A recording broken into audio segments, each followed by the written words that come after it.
Hello friends, ओपलेट्स में स्वागत दोस्तों। कैसे हो दोस्तों? आशा को तो बहुत अच्छे होंगे, अच्छी होगी। तो आज आप लोग जो एलजी कंपनी का एलईडी टीवी देख रहे हैं, इस टीवी के अंदर से साउंड बिल्कुल नहीं आ रहे यानी पिक्चर इसका बहुत सही आ रहा है, पिक्चर सही से दिख रहा है, लेकिन इसके अंदर से साउंड बिल्कुल गायब है।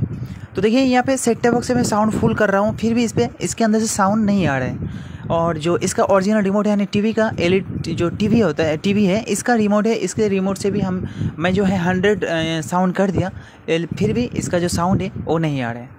तो दोस्तों देखना पड़ेगा आखिर इसके अंदर से कौन सी प्रॉब्लम आया जिसके कारण से साउंड नहीं आए, क्योंकि साउंड के लिए बहुत सारे प्रॉब्लम होते हैं। साउंड ऐसी ख़राब हो सकते हैं, सप्लाई ख़राब हो सकता है और स्पीकर ख़राब हो सकता है, कुछ भी हो सकता है। तो चलिए इसको खोल लेते हैं और खोलने के बाद पता चलेगा कि कहाँ से प्रॉब्लम आ रहा है।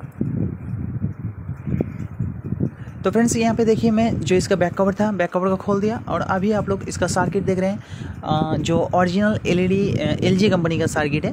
तो अभी जो काम है यहाँ पे मैं पावर लगा दूंगा, यानी 12 जो 19 वोल्ट या जो इनपुट होता है यहाँ पे मैं 19 वोल्ट एडाप्टर इसका लगा दूंगा, यानी पावर दे दूंगा सेट पे। अभी जो सेट है ये चालू हो जाएगा और चालू होने के बाद फर्स्ट टाइम जो काम करना है वो यानी सप्लाई चेक करना। कौन सा सप्लाई चेक करना है? जो स्पीकर का सप्लाई होते हैं, यानी स्पीकर आउटपुट देता है ऐसी साउंड के लिए, वो सप्लाई को आप मेजर करना बहुत ज़रूरी है।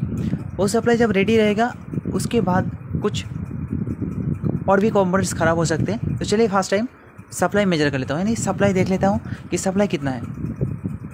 दोस्तों सप्लाई चेक करने के लिए कहीं से भी आप ग्राउंड लीजिए, यानी देखिए मैं एबी का जो जैक होता है वहाँ से ग्राउंड लेता हूँ एक, और हर एक पिन में देखिए स्पीकर का जो पिन गया है, 4 पिन जाता है स्पीकर का। तो 4 कनेक्शन, यानी 2 स्पीकर के लिए 2 वायर। तो चारों में 2.2 वोल्टेज आना चाहिए, चारों जगह पे 2.2 वोल्टेज मिलना चाहिए। अगर चारों जगह में 2.2 वोल्ट मिल जाएगा तो जो लाइन है, यानी कनेक्शन जो है आउटपुट स्पीकर के लिए, आउटपुट वोल्टेज सही है, यानी आईसी सेक्शन सही है। तो यहाँ पे देखिए चारों जगह पे, यानी चारों पिन पे वोल्टेज मिल रहा है, लेकिन अभी जो काम है वो है स्पीकर चेक करना, यानी क्योंकि बोर्ड से, यानी जो मदरबोर्ड है इससे साउंड आउटपुट हो रहा है, लेकिन फिर भी साउंड नहीं दे रहा है। तो अभी जो काम करना है, मैं यहाँ से स्पीकर को खोल लेता हूँ और स्पीकर खोलने के बाद यहाँ पे देखिए सॉकेट रहता है जैक, इसको खोल लेना है, क्लिप जैसा रहता है। तो अभी इसको खोलने के बाद मल्टीमीटर को बीप रेंज पे, यानी क्वांटिटी रेंज पे सिलेक्ट करके आप लोगों को चेक करना है कि स्पीकर का रेंज चेक करना कि स्पीकर सही है या नहीं। तो चलिए स्पीकर चेक करना मैं दिखा देता हूँ आप लोगों को।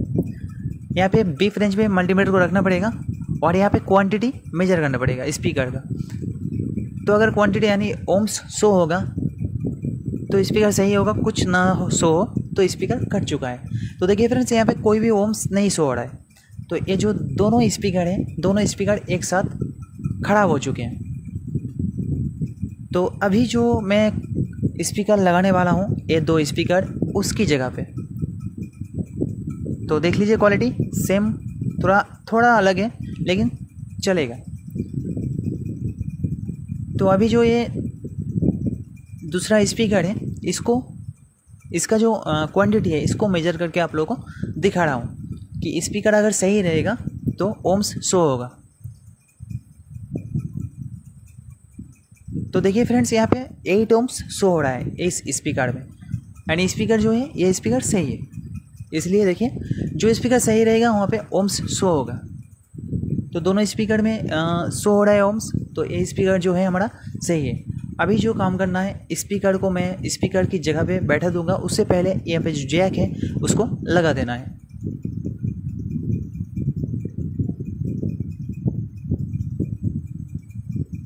ओके, तो जैसे वो उसका जैक लगाया वैसे ही सेम प्रोसेस है, इसको भी लगा देना है। ओके फ्रेंड्स, तो दोनों जैक लग गया। अब इसका जो यानी पिन है जहाँ पे स्पीकर था पहले वाला, वहाँ पे लगा देना है, तो बहुत ही आसानी से बैठ जाएगा।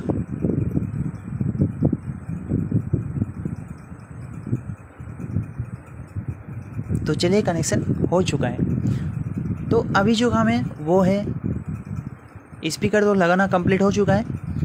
तो अभी जो इसका वीडियो है, वीडियो सिग्नल में इनपुट करूँगा और आप लोग साउंड सुन सकते हैं।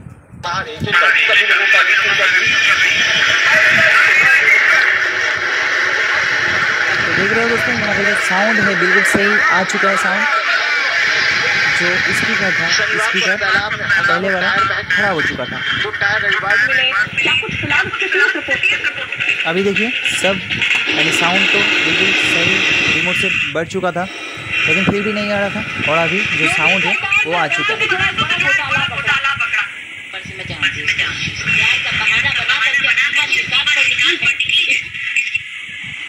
ओके दोस्तों, तो आशा करता हूँ आप लोगों को बहुत जानकारी मिल चुका है कि साउंड ना आने के लिए आप लोगों को क्या क्या चेक करना चाहिए, चाहे वो एलईडी टीवी हो चाहे कोई भी सा भी हो।